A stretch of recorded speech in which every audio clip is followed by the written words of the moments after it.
Ryan, kumusta na ang lagay ng mga bata na nasugatan dahil sa paputok? Rose, yung isa doon sa dalawang bata na dinala kanina dito sa Jose Reyes ay nakauwi na kanina pang umaga. Pero yung dinala bandang alas 6 ng gabi dito sa pagamutan na hanggang ngayon ay nasa loob pa rin siya ng hospital. Sumailalim ito, Rose, sa x-ray at iba't ibang mga laboratory. Saka ito i-assess ang kanyang kondisyon bago operahan.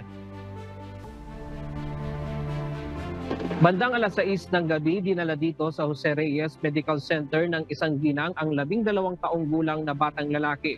Ayon sa nanay ng biktima na tumanggi ng magpa-unlock ng interview sa kamera, bandang alas 3 ng hapon kanina, pinunot lang ng kanyang anak ang isang plapla. Saka ito sumabog sa kanyang kamay.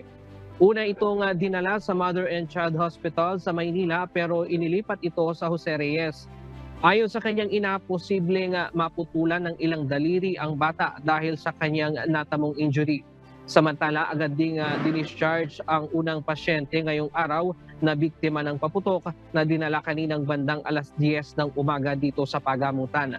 Nasa 14 na ang naitatalang fireworks-related injury na dinala dito sa Jose Reyes Hospital simula noong December 23. Noong nakaraang taon, nakapagtala ang JRRMC ng 34 na fireworks-related injury pero ang 28 rito ay naitala noong January 1 o pagkatapos ng pagpapalit ng taon.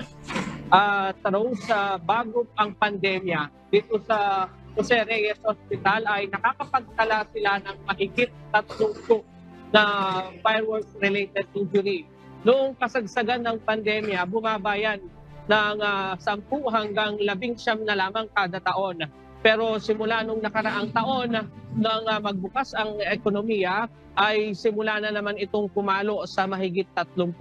At kani-kanina lamang meron pang isang bata na dinala dito. Mamaya kukumpirmahin natin kung ito ba ay kasama na rin doon sa bilang ng Jose Reyes Hospital. At yan muna ang latest mula dito sa JRRMMC. Balik sa iyo, Rose.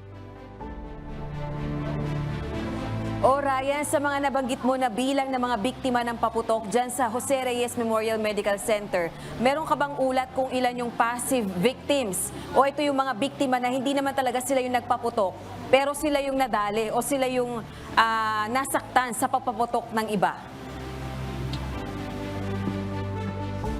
Merong mga karamihan doon sa mga nakita natin, Rose. Bagamat hindi natin nakuha yung saktong bilang ng mga passive na biktima ng paputok. Pero marami dito, gaya nito, itong mga bata na dinala kanina ay pinulot lang yung